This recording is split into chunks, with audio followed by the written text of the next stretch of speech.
en HCM Radio TV, de frente con la verdad.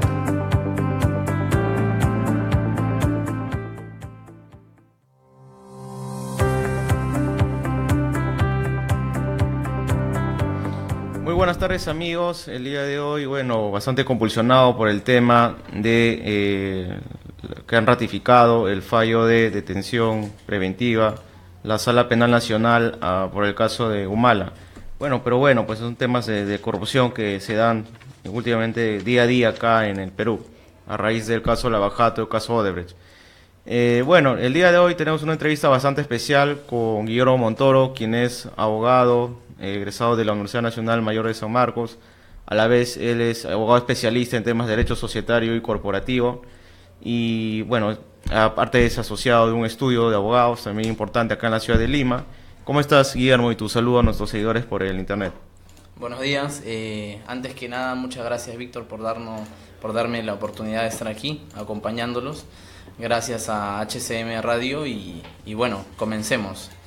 Bueno, Guillermo, el día de hoy nos convoca como primer tema o primer bloque a hablar sobre la empresa en general, ¿no? En el Perú se ha visto hablar de empresa, a veces hablar acá en el Perú es muy complicado por el tema de que existe, no sé por qué en el Perú existe una cultura de tener miedo al lucro, ¿no? O por qué la gente hablar de empresas es como que algo malo, ¿no? Lucrar es algo malo en el país. Y esto de repente tiene algo que ver mucho con estar culturalmente condicionados de repente a tiempos prehispánicos, ¿no? Donde no existía el tema de la propiedad privada propiamente dicho, ¿no? Entre comillas. Entonces, con los nuevos conceptos ya que se traen a raíz de la Constitución del 93, ya con esta economía social de mercado, surgen varios principios como la libertad de empresa, libertad de contratar, libertad de trabajo, etcétera, ¿no? Entonces, surge la Ley General de Sociedades y normalmente de las empresas, los comerciantes sobre todo eran personas natural con negocio.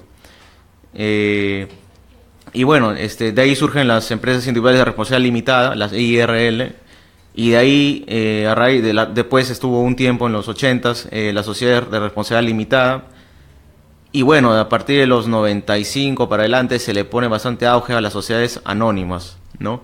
Bajo sus variantes, sociedad anónima ordinaria, cerrada, la sociedad anónima abierta. Entonces, tú como especialista, explícanos de repente de manera somera acerca de las empresas y sobre todo la sociedad anónima cerrada o la sociedad anónima abierta. Y la sociedad anónima abierta, por ejemplo, como tú me mencionaste en un momento, el due diligence, que es esto de fusiones y adquisiciones, que a veces son conceptos tan gaseosos o que inalcanzables, sobre todo para las personas que estudian Derecho, que tienen mucho que ver, sobre todo las grandes empresas, y hablando de las MIPES, medianas empresas, el tema de sociedad anónima cerrada.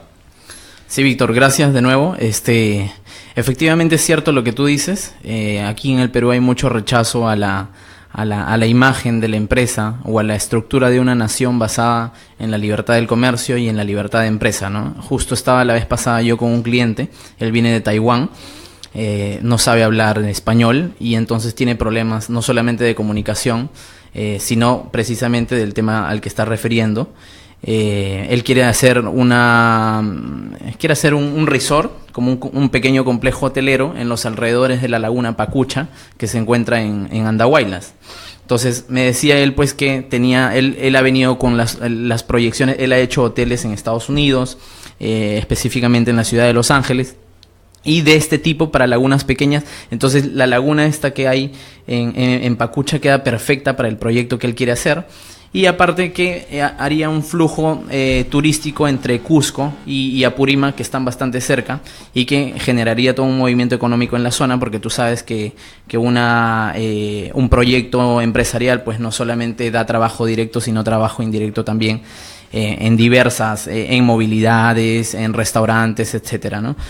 Pero se ha visto pues con este problema de que la gente de allí como que ve de principio ya, sin él empezar a hacer el proyecto, lo ve con malos ojos o con cierto rechazo el proyecto que él quiere hacer aquí, bajo el discurso pues de que sí, que vienen inversionistas del extranjero a explotar aquí a la gente, a llevarse nuestros recursos, etcétera, en lugar de verlo como pues una fuente de ingresos, de trabajo, de progreso, de desarrollo para la zona, ¿no?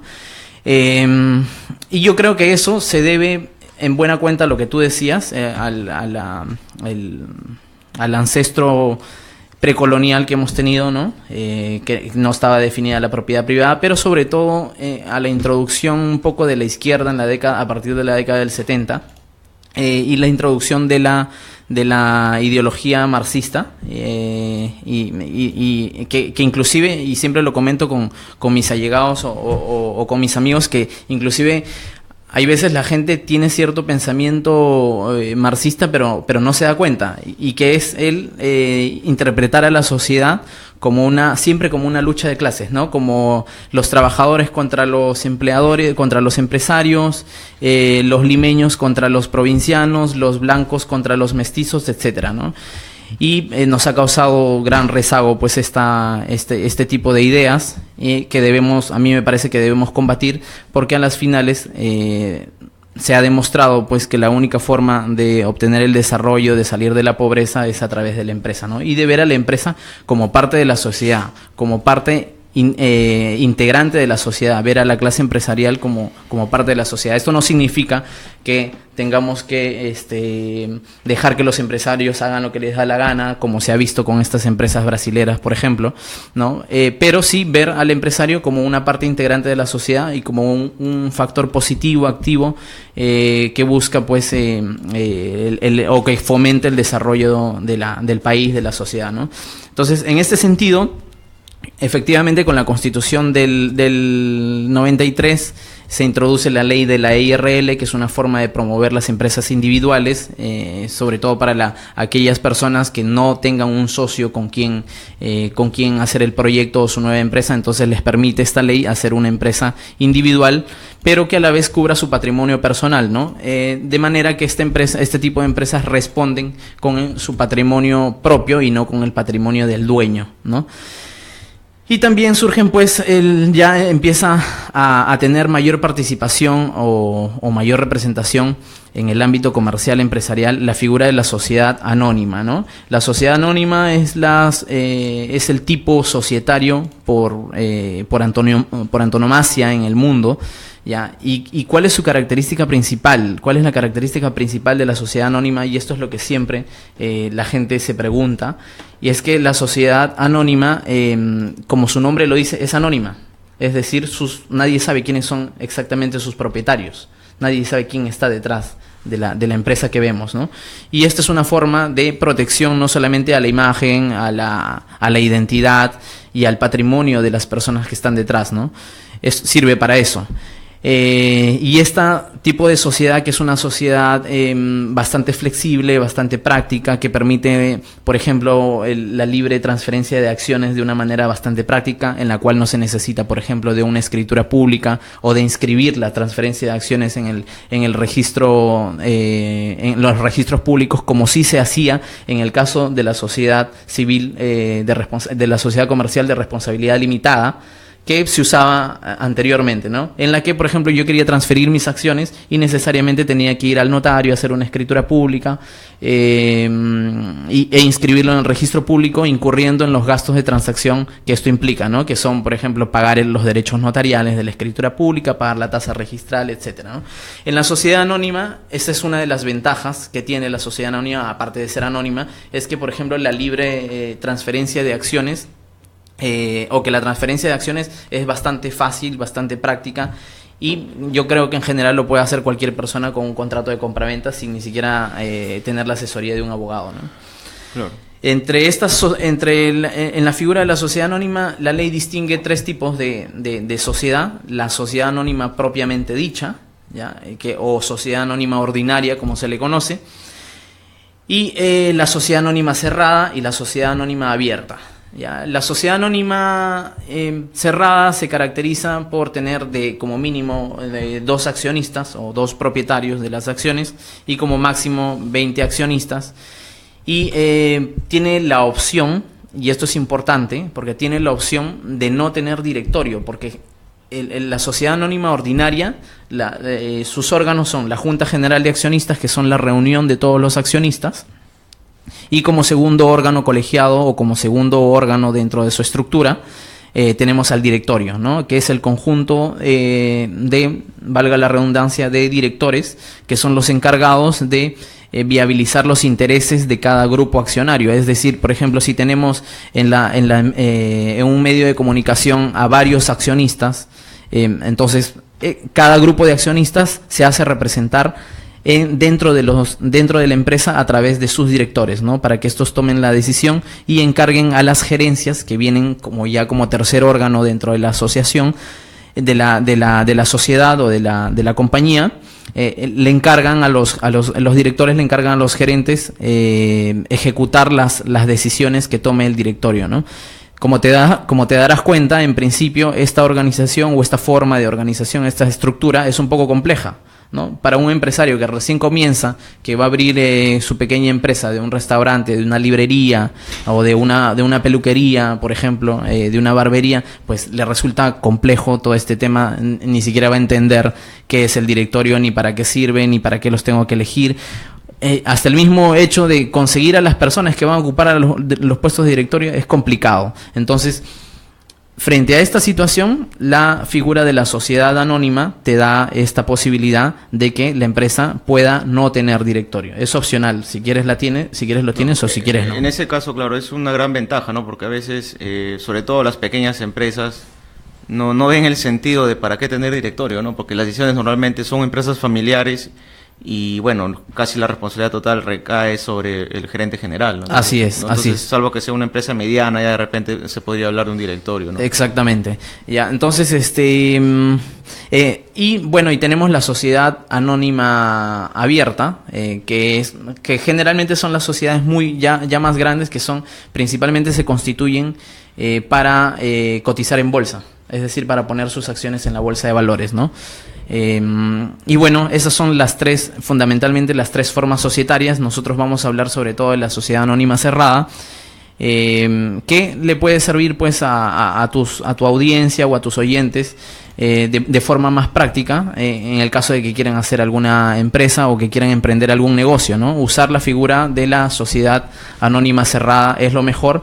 Y tiene la opción de ponerle directorio o no ponerle directorio. En principio, yo siempre sugiero a los clientes que tengo que cuando es una empresa pequeña no hay necesidad de ponerle directorio, que no le pongan directorio. Basta la Junta General de Accionistas, que es la reunión de los accionistas, de los dueños de la empresa, y las gerencias, ¿no? La gerencia general, si quiero puedo poner, o hay veces siempre pregunta, ¿no? La gente siempre pregunta, oye, somos 2 accionistas, pero necesitamos que para vender un vehículo de la empresa, o para comprar algo, o para abrir una cuenta, o para transferir dinero de la cuenta de la empresa, necesitamos firmar los dos, ¿no?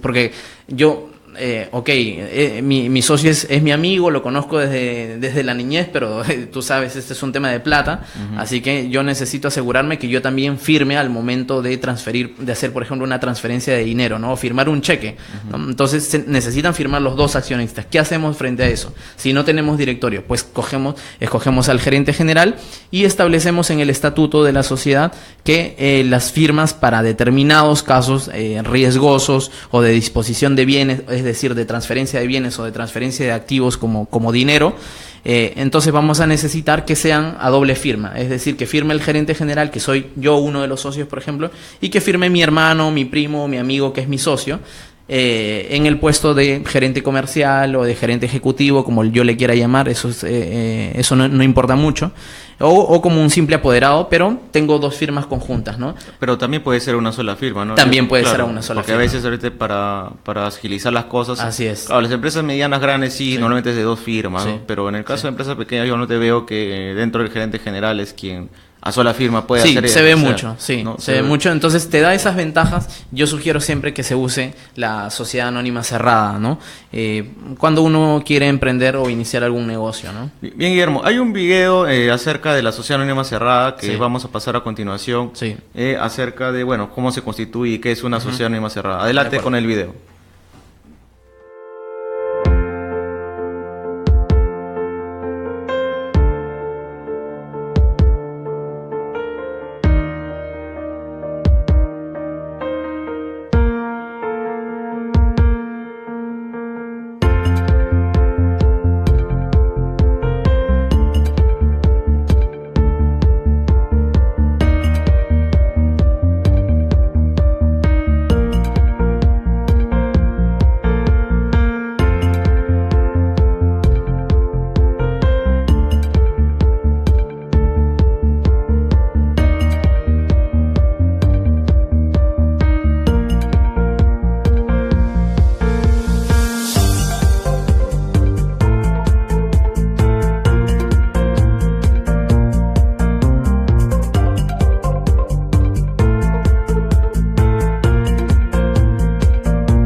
Bien, bueno, hemos visto de manera bastante rápida qué es una asociación anónima cerrada y sobre todo cómo se constituye, ¿no?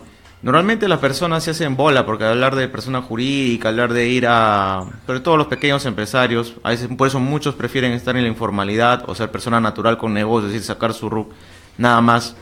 Pero la idea sería explicarles cómo hacer una empresa de manera bastante rápida, ¿no? Porque hay que recordar de que si bien hay que pasar una minuta, elevar la escritura, inscribirlo en el registro público, hacer gastos de notario, todo esto, pero en la actualidad, o no, hoy en la actualidad no es tan complicado y no es tan costoso constituir una empresa, una persona jurídica, lo cual sobre todo te da uno de los grandes problemas que yo he visto en los pequeños empresarios es de que bueno, la persona natural con negocio es pues el que manda, ¿no? Es el que manda, es el que boletea, el que factura, pero esa persona no es eterna, pues. ¿Y qué pasa cuando es un negocio familiar? Por ejemplo, el abuelo es quien el que factura, el que trabaja, y está el nieto, los hijos que trabajan, pero este señor es sujeto de crédito también hasta los 60 años, que es de acuerdo a lo que establece la normativa y lo que las áreas de riesgos de los bancos tienen, ¿no? Entonces, bueno, pues, o sea, una de las ventajas de la asociación anónima cerrada es que puede tener duración indeterminada, ¿no? Cosa que, bueno, si se mueren los familiares, simplemente transfieren, ¿no? Transfieren las acciones y como tú ya mencionaste, a través del libro de matrícula de acciones, solamente se firma, no se necesita ni siquiera inscribirlo en el registro, ni llevarlo al notario, ¿no? Porque es de libre elección, ¿no? No se necesita una formalidad. Entonces, explícanos de manera bastante rápida, Guillermo, sobre cómo escribir de manera rápida una sociedad anónima cerrada, sin tanta complicación.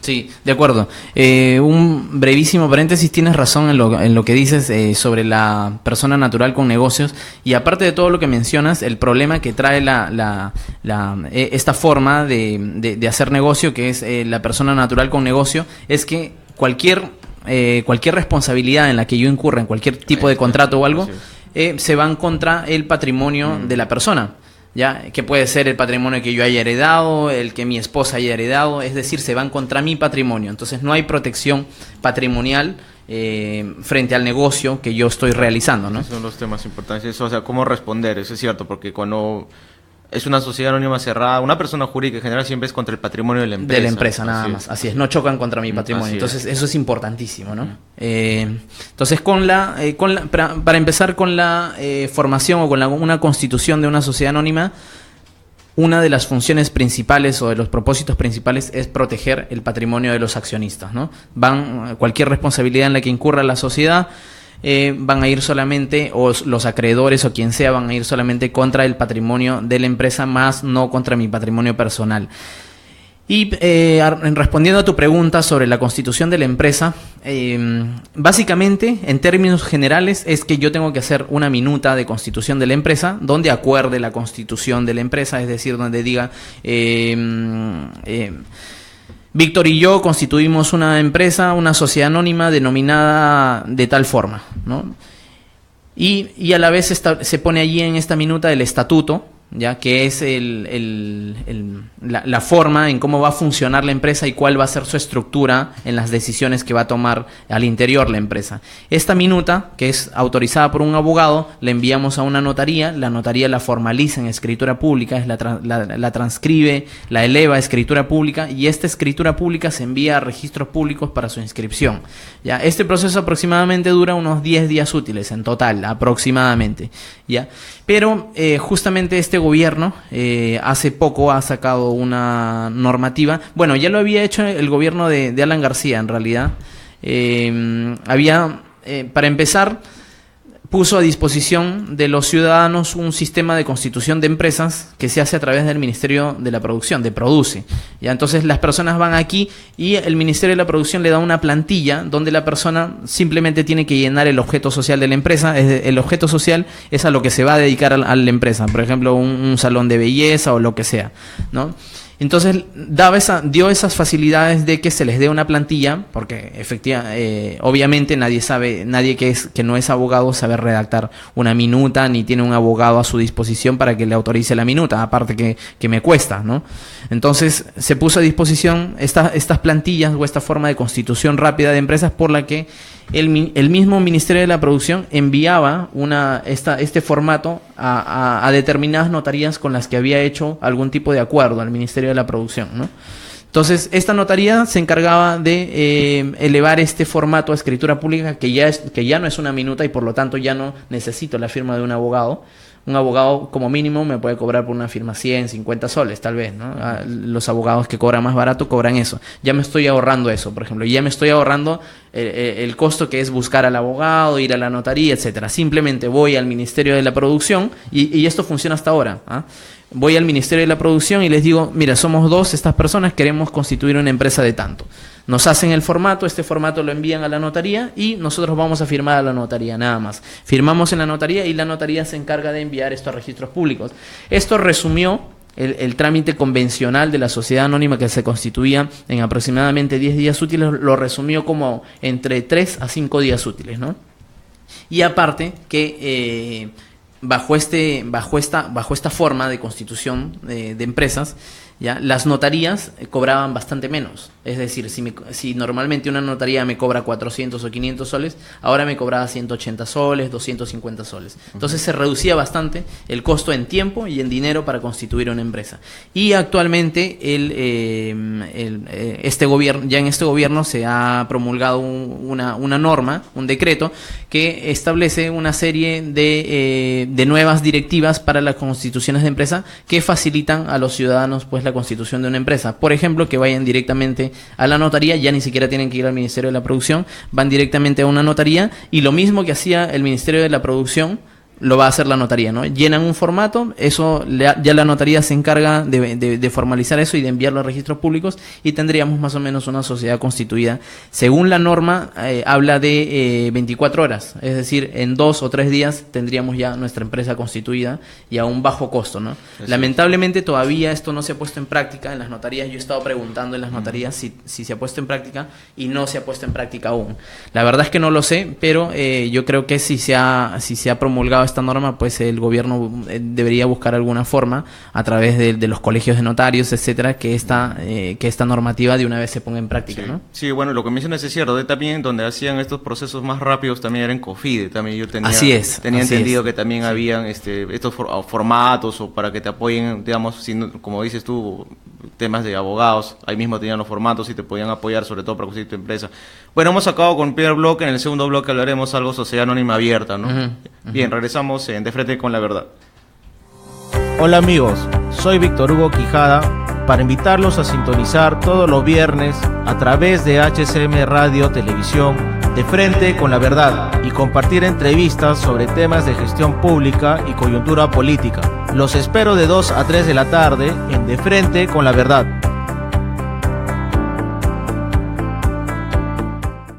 ¿Qué tal? Te habla tu amigo Carlos Colchado, el chef del pueblo. Y esto va dirigido a todos los emprendedores que tienen un guarique, un restaurante, una peña y quieres que la gente conozca tu plato bandera, quieres que la gente pruebe tus mejores platos, tu creación, comunícate con nosotros al 469-5976. Vamos a ir a tu local, vamos a crear cosas nuevas, vamos a descubrir muchas cosas muy importantes dentro de la gastronomía. Así que no estás solo, estás con nosotros, con la gente del Recutecu. HCM Radio y Televisión está trabajando por la gente emprendedores. No te olvides, 469-5976 y vamos a crecer como realmente nosotros nos merecemos crecer, los nuevos emprendedores.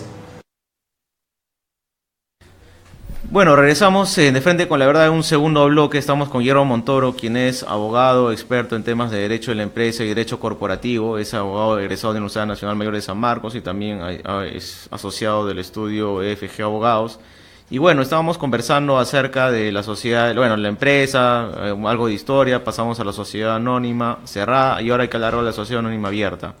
Las sociedades anónimas abiertas se caracterizan porque normalmente no son empresas familiares y tienen mucha diferencia entre los socios y quienes son los CEOs, o sea, los gerentes o los responsables de cómo administrar a la empresa. es más amplia, ¿no? Más diversa. El tema de la responsabilidad sí es el mismo, porque igual responden con el patrimonio de la misma empresa. Y sobre todo, acá existen muchos grupos de interés, ¿no? Muchos stakeholders que se les llama, quienes son que interfieren en la gestión a veces de la misma empresa, y cuando esta se va a crear, o se va a constituir, o generalmente las empresas grandes y entre ellas se fusionan. Esta fusión es una modalidad legal en la cual unen, por decirlo así, activos, pasivos, patrimonio, dependiendo de la modalidad, y que a su vez, previo a esa fusión, a esa unión de las empresas, lo que se requiere es hacer un due diligence, que es una especie de auditoría donde se reúne todo tipo de información intangible, y se valoriza y se ve si es que es interesante o no adquirir esa empresa. Y previamente, para llegar a eso, hay toda una negociación, donde hay incluso tipos de negociación, ¿no? Para poder adquirir una empresa. Entonces tú, Guillermo, explícanos de manera bastante breve, para pasar al tema de coyuntura, sobre las sociedades anónimas abiertas. Sí, Víctor. Efectivamente, la sociedad anónima abierta es un tipo societario que es poco común en general, ¿no? Porque se usa más para empresas bastante grandes. Para empezar, la sociedad anónima abierta es una sociedad que tiene no menos de 720 socios, ¿ya? Que los mismos que pueden ser... hago un paréntesis ahí, en este tipo de sociedades generalmente hay varios tipos de acciones, ¿no? Acciones con derecho a voto, otras que no son acciones con derecho a voto, entre otras. Ya. Generalmente los accionistas con derecho a voto son los mayoritarios y son los que llevan la rienda de la empresa, y los accionistas minoritarios, los más pequeños, son los que compran las acciones en la bolsa de valores, ¿no? Que no tienen que no toman o que no entran en el grupo de personas que toman las decisiones de la empresa. Solamente yo compro acciones en la bolsa y espero que estas acciones suban de precio o bajen de precio en el peor de los casos, ¿no? Ya, pero para empezar, pues estamos hablando de sociedades de las más grandes, ¿no? Los bancos, los AFP, etcétera, las grandes constructoras, las aseguradoras, ¿no? Efectivamente las mineras, las grandes agroindustriales, grandes empresas, etcétera, ¿no? Las transnacionales, las grandes corporaciones, etcétera. Y sí, aquí se ve mucho lo que es el due diligence, que voy a pasarlo a definir enseguida. Pero solamente quería hacer una aclaración, que el due diligence no es solamente exclusivo del ámbito de la sociedad anónima abierta, sino que se da también en pequeñas sociedades. Puede ser en una sociedad anónima cerrada, yo puedo hacer un due diligence, ¿no? Por ejemplo, una farmacia, yo la quiero comprar una farmacia, la farmacia de mi barrio, veo que le va bien, etcétera, y le digo al dueño de la farmacia, ¿sabes qué? Mira, te quiero comprar tu farmacia. Ya. ¿Qué debo de hacer cuando yo voy a comprar una sociedad? Efectivamente, lo mismo que se hace cuando compras cualquier cosa, ¿no? Cuando te vas a ir a Oca y quieres comprar una computadora, pues le pides cuáles son las características de la computadora, qué ventajas tiene esta marca sobre la otra marca, qué me va a permitir, qué tipo de uso le voy a poder dar. Y en base a eso, pues yo voy a tomar una decisión, comparándolo con el precio, con la marca, con la garantía que me puedan dar sobre el producto, etcétera, ¿no? Lo mismo, exactamente lo mismo, es lo que debe hacer la gente cuando piensa comprar una empresa, ¿ya? Entonces, a lo que iba es que es importante hacer el due diligence, tanto en las transacciones de empresas grandes como las sociedades anónimas abiertas, o empresas medianas o empresas pequeñas como una sociedad anónima cerrada, o inclusive una EIRL, por ejemplo, ¿no? Que es una empresa individual de responsabilidad limitada, que es una empresa bastante pequeña y de un solo dueño. ¿Qué significa due diligence? En español significa, o lo podemos traducir como una debida diligencia o diligencia debida, ¿no? Es decir, la diligencia que yo tengo que tener antes de comprar una empresa, antes de adquirir una empresa.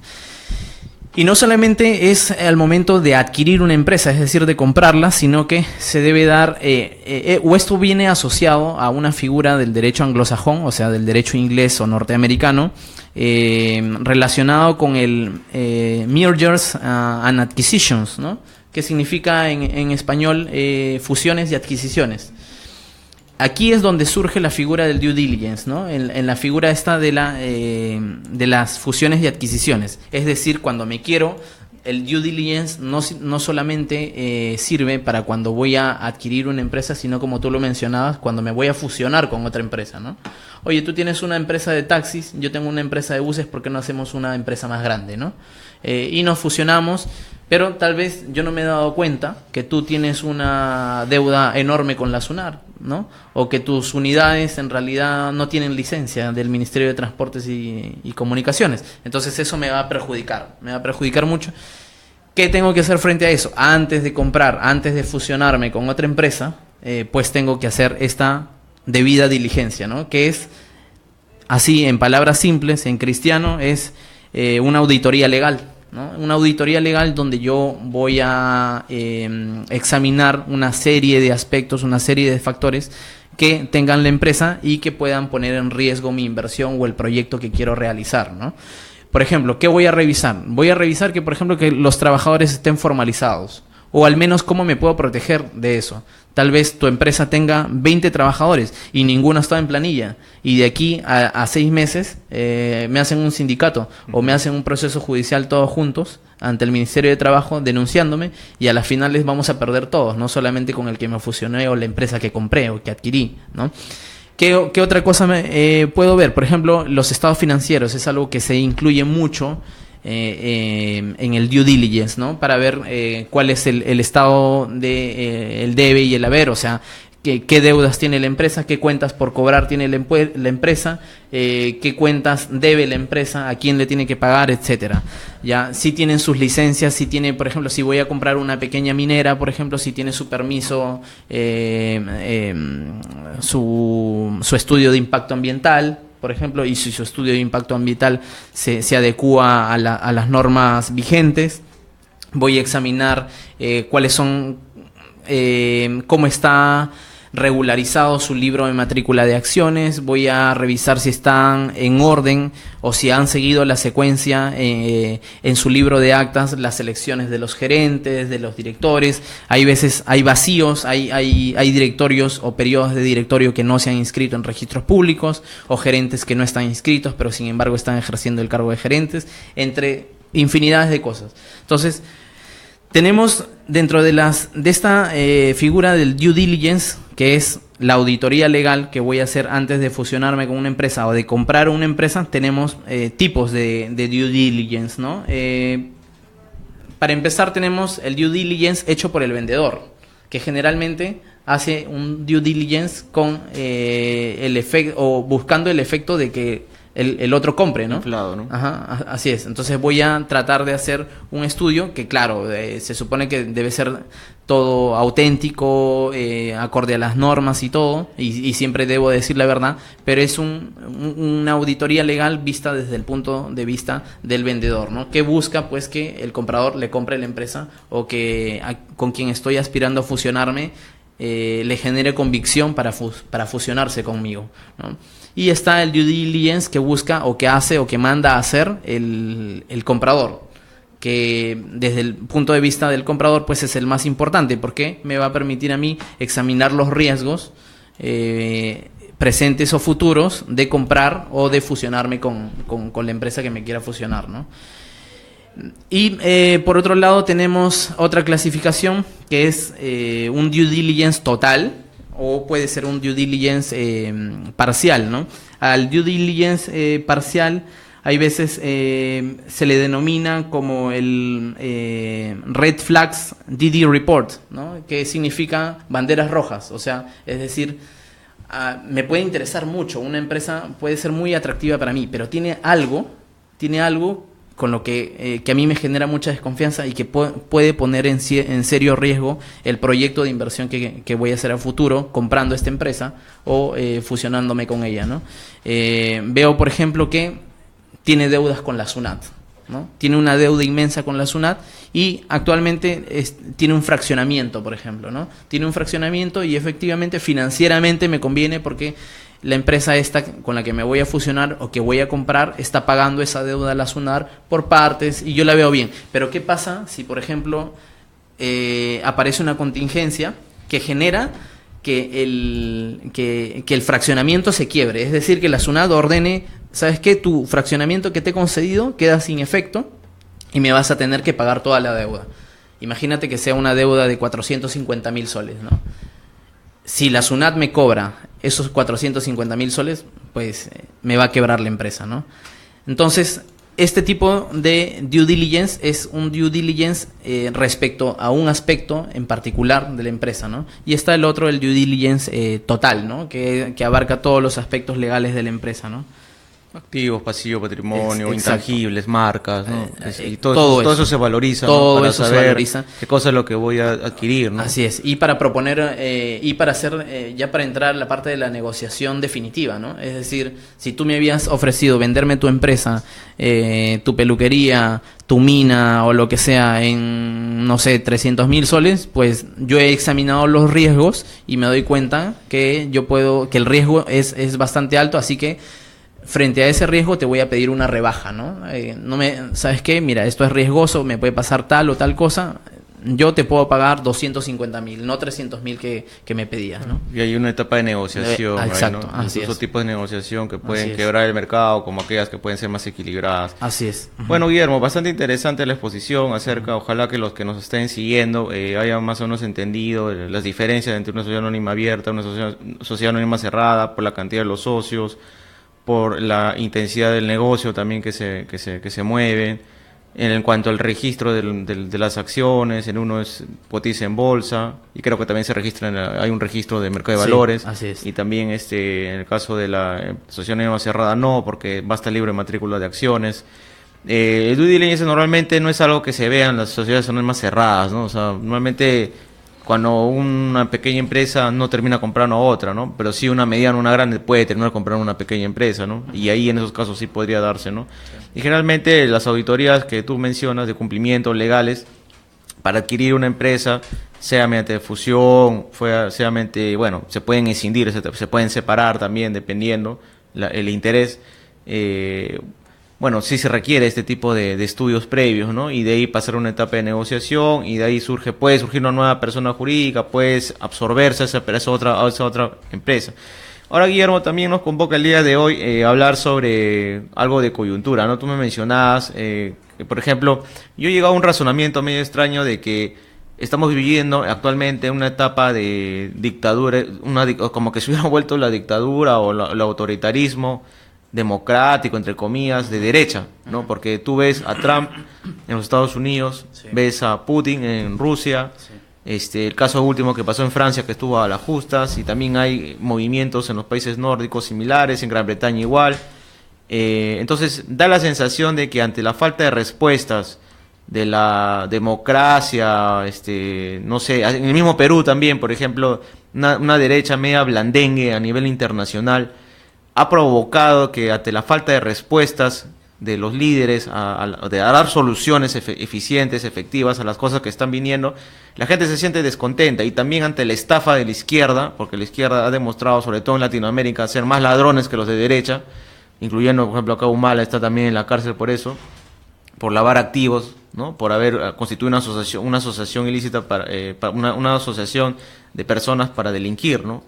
Entonces, una empresa para delinquir, entonces, que era el Partido Nacionalista. Entonces, igualmente, ¿no? Tú te vas a cualquier lado, Pronemira, donde Peñisca sale PUS, ¿no? Entonces, ante esta falta de respuestas y el descontento de las clases medias, las clases bajas, hace de que surjan líderes como Trump, por ejemplo, ¿no? Que a pesar que todo el mundo le dio contra él para que no gane, y ganó. Putin de igual manera, por allá por Europa, dirigiendo, y esto llevaba a un clima tenso, porque lo que era Rusia, ex Unión Soviética, lo que es Rusia actualmente, como que otra vez ha recuperado bastante esa fuerza, ¿no? Ese protagonismo que tenía en los 80. Bueno, nosotros no creo que hayamos nacido, que somos del 85 para arriba, los que hablábamos, pero igual, o sea, eso es lo que uno ha leído, lo que ves en YouTube, como que si hubiera surgido, y hay como una especie de, ya como guerra fría, como tú lo mencionas, ¿no? De pugnas, ¿no? Sí. De poder, y donde China de alguna manera también respalda a Rusia, y que equilibran la balanza económica, militar, política a nivel internacional. Entonces, explícanos más o menos tu opinión acerca del tema, Guillermo. Sí. Buena tu acotación, Víctor. que efectivamente esto surge, o este tipo de movimientos que yo les llamaría, entre comillas, nacionalistas, surgen como respuesta al sistema liberal, ¿no? que se ha establecido mundialmente. Y es que el liberalismo en el mundo, ya que se ha extendido mucho y que se ha difundido mucho hasta todos los rincones del mundo, ya ha establecido una serie de principios, excluyendo a otros, de principios o valores que han excluido o que han dejado de lado a otros valores, ¿no? Y ha enaltecido, por ejemplo, que no está mal, que está bien, ¿no? Pero que ha dejado de lado o ha descuidado otros tipos de valores que son importantes en cualquier sociedad. Y te explico por qué. Me refiero a que el liberalismo pone por encima de todo al principio o al valor de la libertad, ¿ya? Y al principio al valor de la igualdad, por ejemplo, ¿no? Que son principios que surgieron como resultado de la Revolución Francesa, ¿no? Como sabemos, ¿ya? Y estos principios efectivamente son muy valiosos en una sociedad, sobre todo el de la libertad, porque permite pues sociedades en las que el individuo pueda desarrollarse de acuerdo a sus decisiones, de acuerdo a sus deseos, etcétera, ¿no? Pero este exceso de liberalismo genera, como todo, cuando es excesivo, genera, hay veces, caos, indisciplina, desorden en las sociedades. Entonces la gente busca la restitución de valores como el orden, como la disciplina, como la autoridad, que se han dejado de lado por el influjo del liberalismo, y los busca desesperadamente, y pues cuando aparece un movimiento nacionalista o de ese corte que promete este tipo de valores, es decir, disciplina, autoridad, orden, entonces la gente se siente atraída, ¿no? Y es lo que ha pasado en Rusia, es lo que ha pasado en Estados Unidos con Donald Trump, y es lo que estuvo a punto de pasar en las elecciones pasadas en Francia con Marine Le Pen, ¿no? Que es claro, el Frente Nacional, que es el partido nacionalista, que es más o menos del mismo corte que el partido de Vladimir Putin y que el partido de Trump, ¿no? O del discurso de Trump. Que seguramente si es que no, el actual presidente no da respuestas, de hecho que la siguiente se la lleva, ¿no? Así es, ¿no? Así es, exacto. Sí. Ya, entonces, en este tema, efectivamente, como resultado de esto, tenemos que Rusia ha tomado un protagonismo que no lo tiene desde poco después de la Segunda Guerra Mundial, ¿no? Cuando se dividió, pues, cuando se estableció, se construyó el muro de Berlín y el mundo se dividió, se polarizó en dos, ¿no? En el sistema comunista de la Unión Soviética y en el sistema capitalista, liberal, democrático de Occidente, ¿no? De Estados Unidos principalmente, o de Occidente encabezado por Estados Unidos. Entonces, desde allí no habíamos tenido ningún protagonismo importante de Rusia, ¿no? A las finales, Rusia siempre ha sido un país económicamente poco desarrollado, etcétera. Si bien tiene bastante fuerza y potencia militar, no igualable a Estados Unidos, pero sí es bastante fuerte militarmente, no lo era a nivel comercial, ni económico, ni mediático.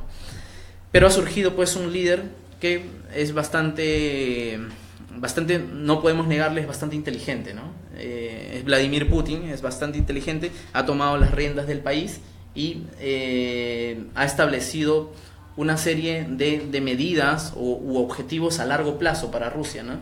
Si nosotros escuchamos un discurso de Putin, pues Putin no te habla como PPK el otro día, que te hablaba de las licencias municipales, o del margen de inflación, suavecito, ¿no? o del puente que se cayó, etcétera, ¿no? Putin te habla de la grandeza de la nación, de la familia rusa, de la trascendencia de Rusia como país, o buscando recuperar su posición geopolítica en el mundo, es decir, su posición de poder en el mundo, ¿no? Y eso ha causado obviamente un gran malestar en Estados Unidos, ¿no?